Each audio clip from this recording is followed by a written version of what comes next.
হানি সুসিদ্ধান্তবান উপধর্ম খান খান, সজ্জনের বাড়ালে উল্লাস। ভক্তি সিদ্ধান্ত সরস্বতী গোস্বামী প্রভুপাদ তার প্রচার বৈশিষ্ট্যে আমরা পাই তিনি সমস্ত প্রকার উপধর্মকে খান খান টুকরো টুকরো করে দাবিয়ে দিয়েছিলেন। হানি সুসিদ্ধান্তবান উপধর্ম খান খান, তার লীলায় আমরা দেখতে পাই, তার প্রচার বৈশিষ্ট্যে আমরা দেখতে পাই তিনি বিশুদ্ধ ভক্তি ধর্মের বিরুদ্ধ বা আগাছা রূপে যে সকল উপধর্ম জন্মেছিল তিনি সেই সকল উপধর্মকে তিনি সুসিদ্ধান্ত বাণ নিক্ষেপ করে তিনি উপধর্মগুলোকে ধ্বংস করেছিলেন, দাবিয়ে দিয়েছিলেন। হানি সুসিদ্ধান্ত বাণ উপধর্ম খান খান, সজ্জনের বাড়ালে উল্লাস।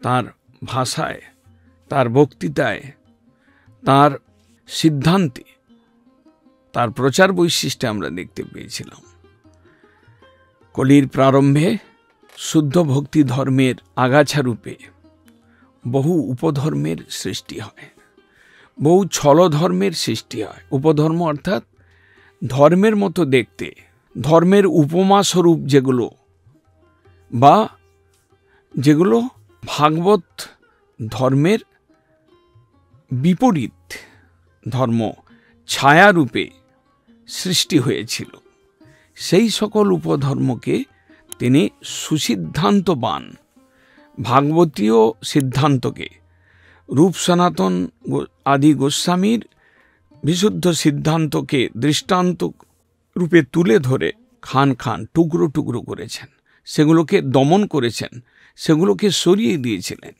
ভাগবতে রয়েছে বিধায় বহুভাষ্যত ঔপধর্মম, ভগবান তাঁর ইচ্ছায় নানা রকম উপধর্ম ছলধর্মের সৃষ্টি হয়েছিল কলিযুগের প্রারম্ভে। এটার কারণস্বরূপ এক প্রকার বলা যায়, যারা সেই রকম শুদ্ধ ভক্তি লাভের স্বীকৃতি সম্পন্ন ছিলেন না, বা ধর্মের নামে যারা বঞ্চনার যোগ্য হয়েছিলেন, বা প্রকৃত বিশুদ্ধ ধর্মকে দ্বারা বুঝবার যাদের ক্ষমতা ছিল না, তারা এই সকল উপধর্মের কবলে কবলিত হয়েছিলেন। সকাম বাসনাপূর্ণ বা ধর্মের নামে ভগবানের সুখচিন্তা বিহীন যে ধর্ম, নিজ নিজ স্বার্থ সিদ্ধির জন্য যে ধর্ম, অথবা 100% কৃষ্ণ সুখানুসন্ধান বৃত্তির পরিপন্থী যে সকল ধর্ম তৈরি হয়েছিল, জগৎগুরু ভক্তি সিদ্ধান্ত সরস্বতী প্রভুপাদ তিনি এসে বক্তৃতার দ্বারা, লেখনীর দ্বারা তিনি বৈষ্ণব তৈরি করে তাদের সিদ্ধান্ত শিখিয়ে এমন একটা প্রচারের আন্দোলন শুরু করেছিলেন।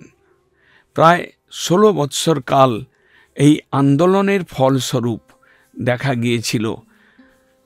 তাই তার কোনো ভক্ত একথা লিখেছেন, হানি সুসিদ্ধান্তবান উপধর্ম খান খান, সজ্জনের বাড়ালে উল্লাস। অর্থাৎ যারা প্রকৃত সজ্জন, যারা জীবনে বিশুদ্ধ ভক্তি করে ভগবানের দিকে এগিয়ে যাওয়ার প্রয়াসী ছিলেন, তাদের আনন্দ দান করেছিলেন।